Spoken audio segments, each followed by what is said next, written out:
Chamber Chat via Zoom. I'm Danielle McFadden, President of the Greater Lowell Chamber of Commerce. I'm so excited for our conversation with Joanne Dennison, the Guidance Counselor for Grown-Ups, appropriately with her mug in her hand. Hi, Joanne. How are you? Hi, Danielle. I'm great. Staying at home. So let's talk a little bit about what you do as a Guidance Counselor for Grown-Ups. Well, as a Guidance Counselor for Grown-Ups, and someone actually gave me that tag years ago, I work with both individuals and organizations trying to figure out what they can or should do next. So for an individual, it may be something to do with their career, whether they're looking to change it, whether they're looking to move forward in it, a job search, maybe there's an issue at work they're trying to resolve, but also frequently things more in their personal life also. So we talk about both. And with an organization, it's likely to be a board of directors or a department. And it's a lot of, again, figuring out what's next. So strategy sessions and resolving issues and just moving anyone or any organization forward, because we get stuck from time to time. So we started a little over a year and a half ago about with the chamber having these events that we called Out Louds. And it's the idea, it's something I do with other people and clients and organizations where people can come and we literally think out loud together, because that's frequently where the best ideas come from. And what's really cool about the chamber ones that I love so much is the diversity of who shows up. Because it may be someone from a big corporation, a single person, from nonprofits to you name it. I think we probably had it at an Out Loud. And people can bring forward their biggest challenge or something they're trying to solve, or maybe they're looking for a new marketing idea, or how can they word something differently. And everyone jumps in, and we almost every meeting there's this one moment where we go, because someone who's the last person you would expect to jump into that particular conversation will make the most brilliant comment because of something in their background that we don't even know about. So they're a lot of fun. We laugh a lot. People walk away saying they're the most, valuable hour and a half that they've had in a long time, and very energizing. So I wanted to have you on Chamber Chat Zoom for many reasons, but one is to talk about and focus on If I Only Had Time. You did a video recently on your YouTube channel about it. I'm getting so excited that the words are just jumbled up. I'm on your YouTube channel about it, and I wanted to kind of elaborate here and talk a little bit about that, because many of us have the time right now to do the things that we always have been wanting to do. For me, it's been using Zoom for networking and to record classes and do the whole screen sharing thing. So I look at that as a positive for being sheltered in place right now. What I finally realized I was talking about the other day with someone is conscious use of time is how I decided to do it. So, and it came from talking to a couple of people. Like one woman said, well, I used to get up at 3:30 every morning. I'm thinking this is nuts personally. I know she probably have to be at work until 8. But she says, I always got up at 3:30, and I suddenly realized I don't need to do that anymore. I said, no, you don't. And I wanted to say, you didn't. You never needed to. Sure. But I said to her, I said, well, creating a sleep schedule, that's the kind of thing they're telling us all the time. To be healthier, to be less stressed, have a schedule for your sleep. And that's something that I'm trying to maintain now. So I don't particularly want to, not to say I haven't, but I don't want to take big naps during the day or something like that. But I would like to create a healthy sleep schedule for myself. And that was something I was already working on, and now I have the time to do it. I do want to read more fiction. That's something I've been pushing myself for a couple of years to do. Again, a conscious use of your time. To sit down and go, I've been saying I was going to read more fiction, or I was saying I was going to do this.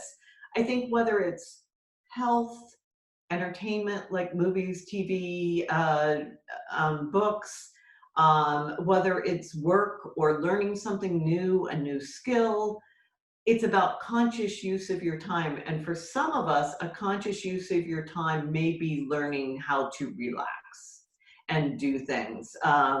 The one person said to me, she goes, I haven't played with my kids, who are now like 12 and 16, in years. I'm playing with them more than I have in years since they were little kids. I'm out playing basketball with them.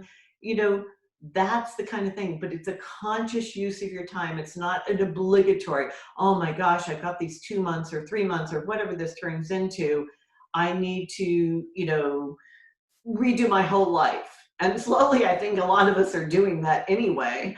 But it's again, it's a conscious use of time. What was important that you kept saying for so long? If I only had time, I'd do this. If I only had time, I'd learn how to bake or decorate cupcakes or paint a picture or, re-landscape my yard or plant one plant. I mean, it's so different for everyone, but I think consciously using your time to feel good at the end, I think it's really important. And I said the other day, I was doing a presentation, and one of the things I said also is, when this is all over, which, we have no idea what that's going to look like, but when this is all over, we're going to have a lot of regrets. And we're going to have a lot of grief. We already have a lot of grief going on. And what I want people to do is think about, I don't want to be sitting there and having more regrets because they didn't use their time consciously. I don't even want to say wisely, because that makes it sound like our parents or something, but because they didn't use their time consciously, and now we're 2-3 months in, and they could have made a big change in their life or changes in their life. Does that make sense? Makes total sense. It's not like we've been sheltered in place for 2 weeks and that's it. I mean, so today's April 14th, and I've been making a point to say this in the video just so that people know. But in context. Yeah, so April 14th, I've been sheltered in place for a month. I've been gaining, and it's at least another few weeks, probably longer. So I think it's been long enough where it's had a significant impact on our lives forever. Well, and I think the novelty of laying around in the dirty sweats on the couch and binge watching and FaceTiming everyone and everything, there's going to come a time where we go, you know what, I need to get up in the morning and take a shower. And even if I put on clean sweats or yoga pants. Are you talking to me right now? I think it's kind of the running joke, is just, getting up. And I've talked to people who still have kids at home, especially junior high, high school, or college kids, because they're all home. And some of them, a lot of them are doing some kind of remote school work or something like that. But a lot of them are laying around, and it's like, that's going to get exhausting after a while. I mean, it's just going to get exhausting to do nothing after a while. And, finding what brings some energy back to you, and I think hope too. I think that's part of what I'm doing, is I want to be a better version of me when we get to the other side of this. And I think a lot of us, most of us, will be, just from watching and realizing what it's like for a worldwide horrible situation for us all to go through. But I think just by having observed it and been part of it, will have hopefully made us better people. But I want to be, I think part of it is, I want to be a better person so I can help fix what needs to be fixed too. Well, thank you so much for joining us. It's always so nice to see you. We got to catch up before we hit record, so that's always fun. Exactly. And now we've even seen part of each other's house. Yeah. I think that it's so funny to watch how people react to that, about, seeing each other's houses, whether you're watching the, musicians who've been doing live streaming conversations, or the news people, or the people on the Weather Channel, or whatever. It's like, oh, they have a house. They're a regular person too, It's like when you're a teacher at the grocery store when you're a kid. Yes. It's like, look, they shop. Well, thank you so much. We really appreciate it. And thank you all for tuning in again to a Zoom Chamber chat. Check out our website at greaterlowellchamber.org. We have so much going on, and it's open to every business and organization in the community right now, because that is just the right thing to do. Thank you so much, and we will be back for another Chamber Chat Zoom. I'm here with Sean Glavin, a partner at Lockton Companies and a local guy. So we always like talking about the local ties. How are you, Sean? I'm doing well as can be expected during the emergency. Probably have a similar story to a lot of folks as far as being at home, but certainly can't complain. Counting my blessings and pretty grateful right now. So let's talk about what you do and who you serve. Sure. So I am a partner at Lockton Companies. We're a risk management firm. I know that sounds really exciting, but really kind of the big picture is I help mid-sized and large organizations around their insurance programs. So employee benefits, commercial insurance, and their retirement programs. And I know mid-sized to large company, that's a pretty subjective kind of label, but easy way to look at it is any employer group that's over 100 employees or over 20 million in annual revenue. My office is in downtown Boston, so I work primarily with folks in New England, but I do have some clients in Atlanta, Scottsdale, West Palm Beach, so a national firm for sure. So let's talk about your connection to Greater Lowell, because I think people know the Glavin last name around here.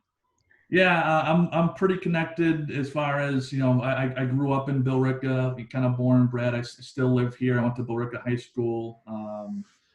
One of my grad programs was the MBA at UMass Lowell. I worked in Billerica for a decade for Dr. Chris Scott, who was a former superintendent of Lowell schools. I was a teacher and an administrator at Valley Collaborative School District in Billerica that that a lot of folks in the chamber have been very supportive over the years. And even, before that, I was a coach at Billerica High School. I coached baseball, basketball, and football. So I am MVC in Greater Lowell through and through, I guess you'd say. You must be helping out so many of your different clients just navigate this time of really uncertainty and confusion. Yeah, it's so I'm fortunate. I'll first say that what I do and what my firm does is pretty germane in all three areas to our clients, right? So from the employee benefits perspective, we've been working with a ton of folks on, some are reducing their workforce, some are furloughing people. So how can we keep them on COBRA and keep them benefit eligible and things like that? And then there's some folks that are ramping up their workforces because they just happen to be a manufacturer or a service organization that's critical right now. So getting those folks on board and things like that's important. From the commercial insurance side, very, very, deep conversations around coverage right now, around what's covered and what's not covered. And then even on the retirement side, with the stock market taking, such a roller coaster ride, folks are wondering what the guidance is there. Should they pull out of their 401k? Should they not? So, helping folks with all of that. And then now, even more recently, with this CARES Act information coming out, I've kind of had to put my old CFO hat on a little bit and help folks out with some of the information around that, because it's so brand new. I don't think anyone necessarily is an expert, so to speak, on it. We're all kind of learning as we go, but helping folks out, kind of navigate that program as well. So certainly busy. And it just, your heart kind of breaks when you work with some clients that have had to take some pretty strong actions around what they're doing for their employees. It's a tough situation, but I'm a positive person. I think, a lot of industries are going to bounce back, and all we can do is really support them as much as possible. I know. And one good thing that has come out of all of this is seeing the way that everybody's just come together to support each other. Yeah, I couldn't agree more, Danielle. The philanthropic efforts that are out there, you see what some folks are doing. You see, almost every organization is doing something for somebody, and that's great. So I've shared on my LinkedIn profile some of the philanthropic organizations we're working with. But again, I just think you've seen a lot of the kind-heartedness of folks that maybe in the Boston area is a little tough to pull out sometimes during normal circumstances, but I think you've definitely seen it, in this time. I would love to pick your brain for some work from home hacks. What can you share with us? Yeah, I'll be 100% honest with you here about the work from home stuff. The first week, so I am not a work from home guy. I've never have been. My firm is pretty lenient as far as, coming into the office. I really don't need to come in unless, I had a client coming in to talk to the operations team, but I'm in the office every day. That's just kind of how I am. It's how I'm built. So the whole work from home thing for me was tough. Like I had a tough time kind of figuring out when I should be on, when I should be off. I was always kind of running back in here and sending an email, even when, when the workday was quote unquote done. So my hacks have been, after that first week, the first week was kind of a blur for me, but starting on week 2, I stayed with my routine. I woke up early anyways. I got a workout in. I listened to the same podcast that I did, on my way to work. And I made sure that at 5 or 5:30, given how the workday went, that I shut off. I shut the TV off. I put the computer down, and I said, unless I get some kind of 911 call from a client, I'm going to stay out of here and stay with my family until we do it again tomorrow. And I think that was pretty important, because just because of the time we're in right now, there's so much information coming out every hour that it's very easy to stay glued to your TV or glued to your phone. And not that you're doing it for a bad reason, yourself included. You have so many people that are kind of looking for you for the information that's new. You want to be that person that can help out, but you also have to take care of yourself, because you can get really fried out real quick if you're just waiting to see what comes off the press next. So I've decided to shut down at 5 or 5:30 every day, and it's made a big difference. I'm starting this week. I'm so excited. Chamber night school. Tell me about that. So every Wednesday night, and I'm going to do it after the kids are in bed, so at 8:30, but we'll record them for people who don't want to be watching at 8:30, and I'm going to teach a class every week. So this week is going to be hashtags. Next week is going to be about connecting during this time of social, I like to say physical distancing. Have you heard about the difference between social distancing and physical distancing?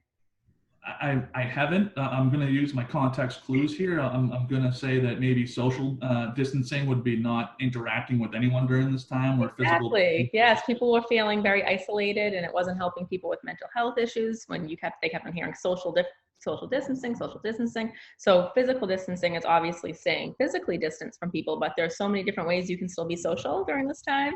Sure. So that'll be next week. And then the week after, I'm going to do Facebook fundraising for nonprofits. And then after that, who knows? But I'm excited about it. Well, kind of to that point, Danielle, it is somewhat ironic. We've been in communication for, maybe close to 6 months now. We've shared some information. We've shared some different topics. But I'd say this is probably the most actual social that we've been. So there is some irony there. I do think some good things are coming out of this for sure. I totally agree. The whole Zoom thing I hadn't embraced before, and I'm one to embrace new things in technology. I just hadn't. And the beauty of this is it's just forced us to all just do it. And if we make mistakes along the way, we're all making mistakes along the way together. So going forward, we'll be able to use these different things that we've learned during this time. I couldn't agree more. Well, thank you so much for joining me. This was so much fun. We'll have to do it again sometime. Yeah, I appreciate it, Danielle. Thanks for having me. Maybe it'll be in person next time. That would be even better. That'd be great. Awesome. Thanks so much. And thank you all for tuning into Chamber Chat via Zoom. Check out our website at greaterlowellchamber.org. We have a great resource list with all things COVID-19 and tons of virtual events. And right now we're opening it up to all businesses and organizations in the community because we realize the importance of that. So check that out. Thank you so much.